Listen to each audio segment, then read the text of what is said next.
I just want to take a moment to talk to you about an incident that took place last November, but I did not go public with the incident until now because I wanted the situation to resolve itself. Essentially, what happened is that someone called Adam Rupika, who runs the Capital District Cop blog page, filed a DMCA against my most watched video. It was the one where the police was shut down by his own sergeant. A civilian had been pulled over. The police officer tried to give a bunch of lies, and he was shut down by his own sergeant, told him that what he was doing is wrong, etc. Now, Adam Rupika felt that this was his video, and he filed a DMCA against me.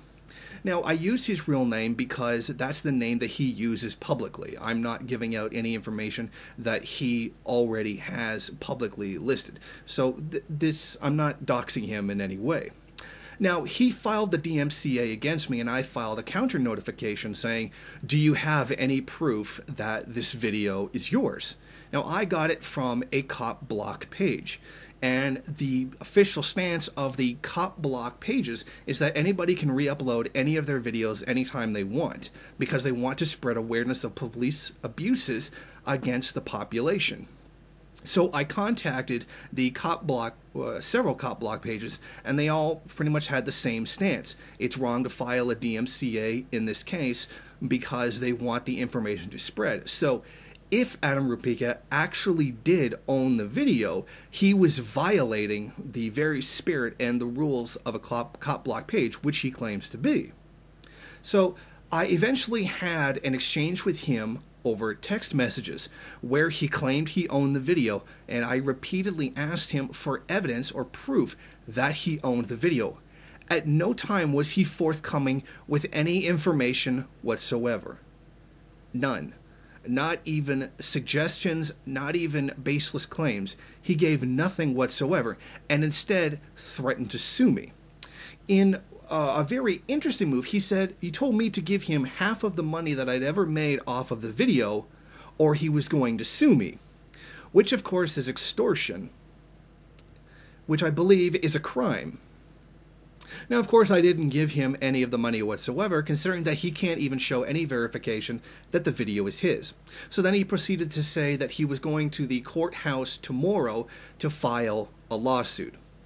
Of course, the problem is, not only did he very clearly not file a lawsuit, he didn't know what he was doing.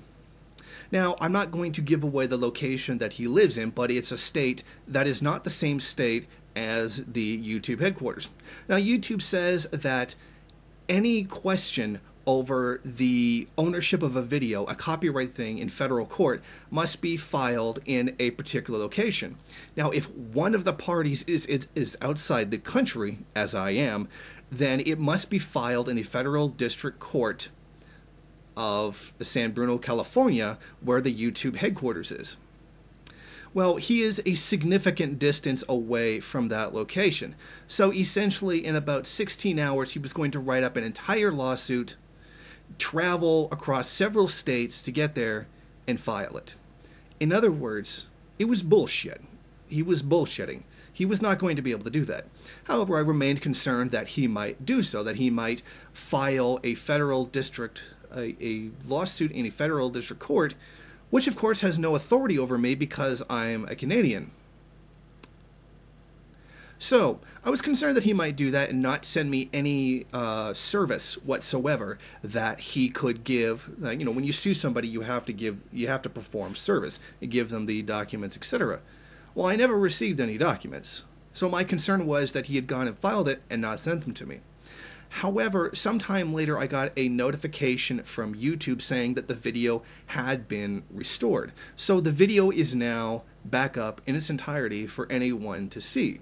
Adam Rupika claimed that he was going to sue me, that it was not like, oh, he might. He said that he was going to, and that in fact he was going to the courthouse the next day in another state, writing up an entire lawsuit and travel in less than 16 hours. So we can imagine that he really didn't know what he was doing. He didn't know what court it was he was supposed to go to for the matter, nor could he have written a lawsuit that fast. So I just wanted to let you guys know that this had happened. This whole thing has been settled.